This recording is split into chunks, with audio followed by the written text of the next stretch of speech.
ഈശോ മിശിഹായ്ക്ക് സ്തുതിയായിരിക്കട്ടെ. Praise be to Jesus. Hallelujah. Carmel Ruha ministry കുടുംബാംഗങ്ങളെ, ഇന്ന് ഫെബ്രുവരി 10 വിശുദ്ധ കുര്യാക്കോസ് ഏലിയാസ് ചാവറയച്ചൻ്റെ മഹാതിരുനാൾ സാഘോഷം നമ്മൾ കൊണ്ടാടുകയാണ്. 1805 ഫെബ്രുവരി 10 ആലപ്പുഴയിലെ കുട്ടനാട്ടിലെ കൈനകരി എന്ന കൊച്ചി ഗ്രാമത്തിൽ ഭൂജാതനായ കുര്യാക്കോസ് ഏലിയാസ് ചാവറയച്ചൻ്റെ ജന്മഗ്രഹം ഇന്നും ആ ഓല വീട് തിരുശേഷിപ്പ് പോലെ CMI സഭ സൂക്ഷിക്കുന്നു എന്നുള്ളതാണ് വലിയ സന്തോഷം. എല്ലാ വർഷവും സിസ്റ്റും കാർമൽ റൂഹ ടീം അംഗങ്ങളും ഈ ജന്മഗ്രഹത്തിൽ പോയി ജനന തിരുനാൾ ഞങ്ങൾ കൊണ്ടാടാറുണ്ട്. അപ്പോഴൊക്കെ അച്ഛന്മാരോട് സിസ്റ്റർ പറയും, ഈ ഓല വീടാകുന്ന ഈ ചാവറയച്ചൻ ജയിച്ച അറയും ആയിട്ടുള്ള കൊച്ചു വീടിൻ്റെ അത് പിന്നെ പള്ളിയാക്കി മാറ്റിക്കുകയാണ്. ഇതിൻ്റെ തനിമ എന്ന് നഷ്ടപ്പെട്ടോ അന്ന് തൊട്ട് ഇനി ഇവിടേക്ക് വരില്ല. ഒരു 10-25 പ്രാവശ്യമെങ്കിലും സിസ്റ്റർ അവിടെ പോയിട്ടുണ്ട്. ആരാണ് വിശുദ്ധ ചാവറയച്ചൻ? കേരളം അന്ന് നെഞ്ചിലേറ്റിയ പുണ്യവാനാണ് വിശുദ്ധൻ. എന്നാൽ ഇന്ന് കേരളം ആ പുണ്യവാനെ മറന്നു പോവുകയാണ്.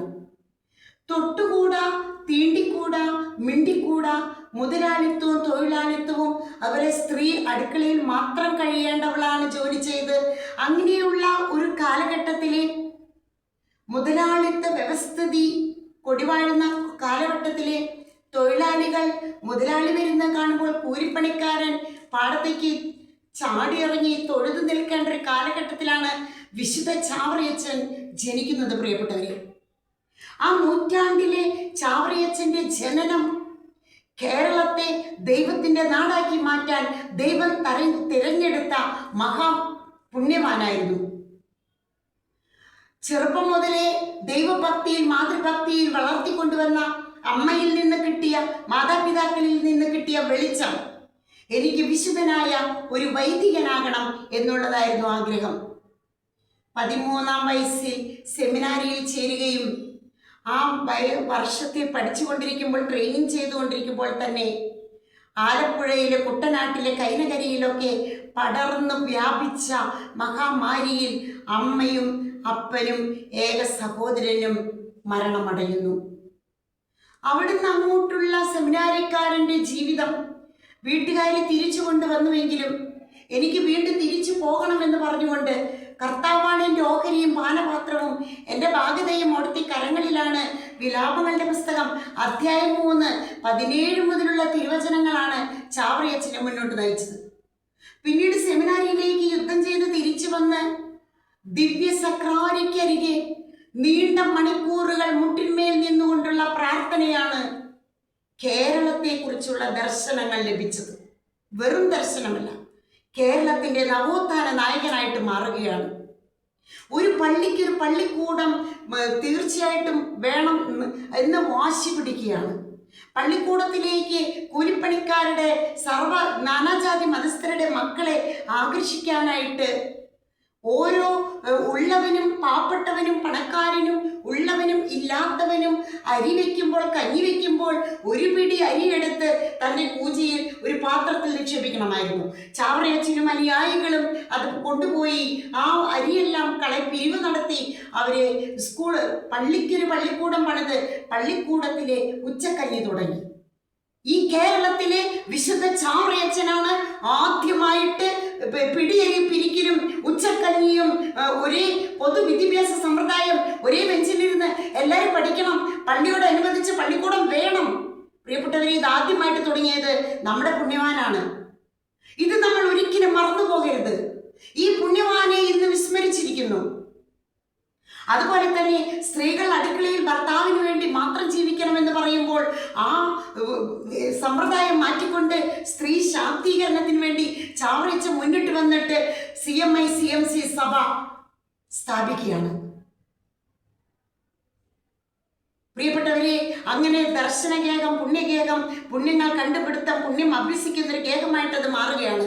ആദ്യമായിട്ട് ഉപവിശാല, അച്ചടി യന്ത്രം പോയി പഠിച്ച് അച്ചടി യന്ത്രം അറിവ് കിട്ടുവാൻ എല്ലാ മക്കൾക്കും വിദ്യ അഭ്യസിക്കുവാൻ. അതുപോലെ തന്നെ 5 തെങ്ങ് ഒരു വീട്ടിലുണ്ടെങ്കിൽ ഒരു തെങ്ങ് മാറ്റിവെച്ച് ആ തെങ്ങിന്റെ തേങ്ങ പള്ളിയിലേക്ക് പിരിവ് നടത്തി അത് പാവപ്പെട്ട മക്കൾക്ക് വിതരണം ചെയ്യുന്ന നമ്മുടെ ചാവറയച്ചൻ. മെയ് മാസ വണക്കം, കുരിശിന്റെ വഴി, പൊതുവിദ്യാഭ്യാസ സമ്പ്രദായം, 40 മണി ആരാധന, ഏകാന്ത ധ്യാനം, 6 ദിവസത്തെ വാർഷിക ധ്യാനങ്ങൾ, നമസ്കാര പുസ്തകം, ഒരുമിച്ച് പ്രാർത്ഥിക്കല്, സെമിനാരി സമ്പ്രദായങ്ങളെല്ലാം വിശുദ്ധ ചാവറയച്ചനാണ് തുടങ്ങിയത്. അദ്ദേഹം ഒരു സാഹിത്യകാരൻ കൂടിയായിരുന്നു. ഒരുപാട് കൃതികൾ എഴുതി. മരണ വീട്ടിൽ പാടുന്ന പാന, അനസ്താസിയുടെ രക്തസാക്ഷിത്വം, സ്നേഹസല്ലാപം, ഒരുപാട് ആത്മാനുതാപം.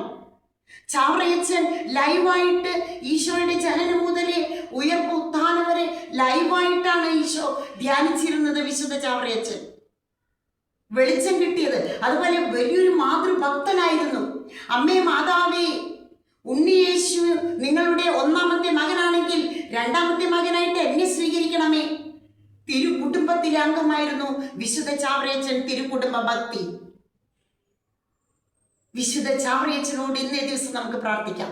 ഇന്ന് കൈലകരിയിലേക്ക് കടന്നു വരുന്ന എല്ലാ മക്കൾക്കും വേണ്ടി പ്രാർത്ഥിക്കുന്നു. അവിടെ ഇപ്പോൾ പ്രിയോരച്ചനായിരിക്കുന്ന തോമസ് അച്ഛൻ വളരെ നല്ല രീതിയിൽ അവിടെ വിശുദ്ധ ചാവറയച്ചൻ്റെ ഭക്തി എല്ലാവർക്കും പ്രചരിപ്പിക്കുന്നുണ്ട്. വളരെ സന്തോഷമുണ്ട്. 8 വർഷമായിട്ട് അച്ഛൻ അവിടെ ഉണ്ട്. അനേകം വർഷത്തെ പരിചയം എനിക്കുണ്ട്, എൻ്റെ ടീമിനുണ്ട്.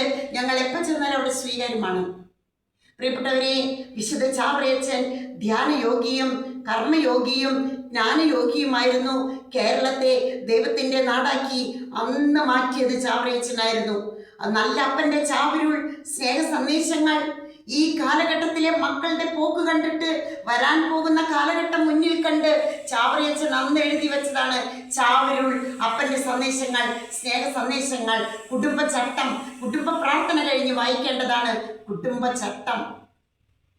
മരിക്കുമ്പോൾ പറഞ്ഞു, എനിക്ക് മാമോദീസയിൽ നിന്ന് ലഭിച്ച വരപ്രസാദമാകുന്ന വെള്ളവസ്ത്രത്തിന്റെ പരിശുദ്ധി മരണം വരെ ഞാൻ കാത്തു സൂക്ഷിച്ചു എന്ന് പറഞ്ഞ് മരിച്ച ചാവറയച്ചൻ ദൈവ തിരുമനസ് നടത്തും എന്നൊരു വിട്ടു. Praise the Lord, hallelujah.